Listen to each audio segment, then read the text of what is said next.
the lesson for this race, coming out of this race, is that people power can win. Yes. People power can win. And we could do it in 10 weeks. Yes. And I keep saying this because when I first jumped in, it really was that week before Thanksgiving, when it was announced that we essentially had but a few days during a holiday to collect the number of signatures we needed to be able to get on the ballot. We were able to get 3 times as many signatures because of volunteers who quickly mobilized. I mean, people were collecting signatures during Thanksgiving dinner, y'all. So thank you. Thank you, right? Yes. So in 10 weeks, we were able to build a campaign that other people took months to assemble, because in New Jersey, we have tremendous dedicated, tremendous talented, tremendously committed movement leaders. And I thank all of the voters of New Jersey 11 who put their faith in this campaign. I make a commitment now and honestly forever that I am interested in representing every voice in New Jersey's 11th Congressional District.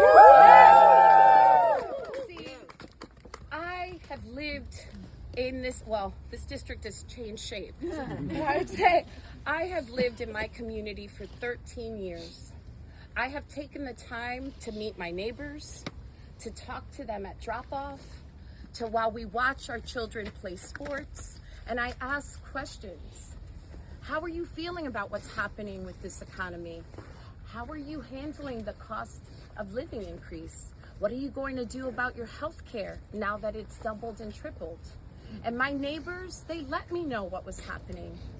See, people will say that this district is not the kind of district in which a progressive or a lefty could win. But it's not about left-right. It's about right and wrong.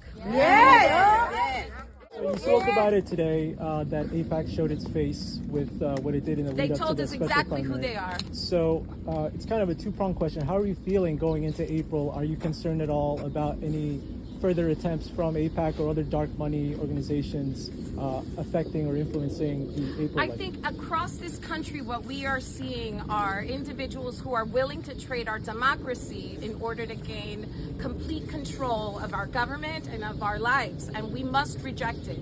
In order for us to protect our democracy, it should be one individual, one voice.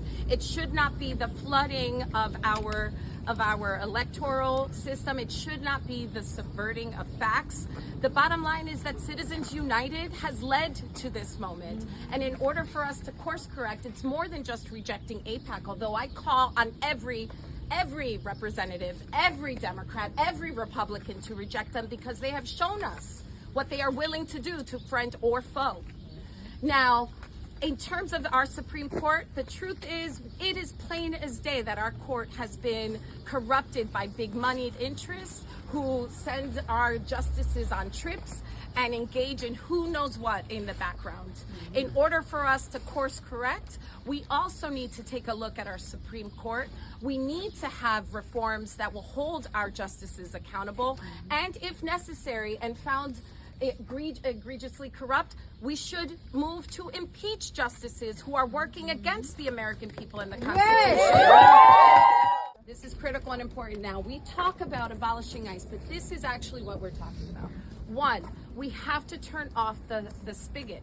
We cannot continue to fund an entity that is completely, wildly out of control. That's one. Two, we must claw back the $75 billion that was stolen from the American people, from the elderly, from the hungry, from children. It is unconscionable that we would take money out of people's mouths, food out of people's mouths, in order to fund a rogue police force that is turning its weapons against the American people. Three, we must stop the data collection and surveillance. What happened to Mr. Preddy, we must remember that the officer that shot and killed him was holding a phone and a camera on one hand and unholstering their gun with the other. ICE and the Department of Homeland Security is collecting data on individuals who have the audacity to exert their constitutional rights. They are collecting our data, stopping individuals, taking pictures of our driver's licenses, and not sharing information on how they are going to weaponize that information. That must stop.